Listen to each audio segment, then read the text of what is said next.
Haya basi, majira ya jioni yakawa yamefika, kama vile ambavyo mshikaji aliambiwa kwamba jioni leo atakwenda kukutanishwa na mwanamke wa 4 ambaye binti ana uhakika kabisa kwamba mshikaji anaweza kampenda. Kama wa kwanza alifeli, wa pili alifeli, wa tatu ndo huyu amempigia simu kama imeshindikana, basi mshikaji kaambiwa kwamba leo jioni njoo katika hoteli fulani utakutana na mwanamke ambaye huyo hutaweza kumkataa. Sasa mshikaji aliamua kukubali kwenda kulitazama ile eneo.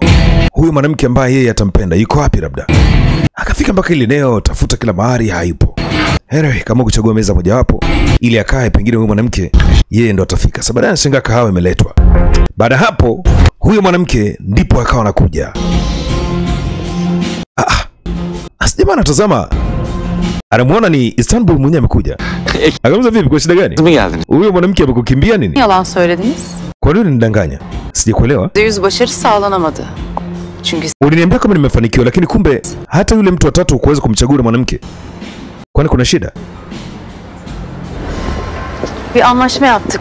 Kumbuka tumesaini mkataba. Kırmamı istediniz. Ukataka unifanye niamini kwamba umempenda kweli. Kumbe umenidanganya. Kama vile unamdanganya mtoto, si ndio? Babam Nilipokuwa mdogo, baba yangu mimi tulikuwa tunapenda sana kushindana. Gibi kaybettim. Lakini hajawahi kuigiza kushindwa hata mara moja. Dişimde mış gibi kaz. Lakini nao, yani sasa hivi sitaki kuigiza kushindwa. Kwa hiyo unataka kusemaje? Sözleşmeyi feshedelim. Naomba mkataba huu uvunje. Binti kachana mkataba wa pesa mingi kweli. Bakın, akamesikiliza. Çalışma sürecinde aşık oldum. Mimi nimempenda mtu kulingana wakati kazi inaendelea kufanyika.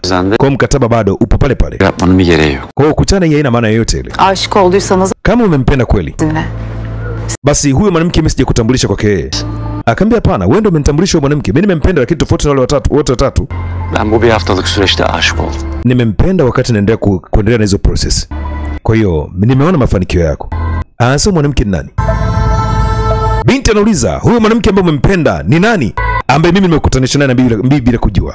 Labda twende pamoja.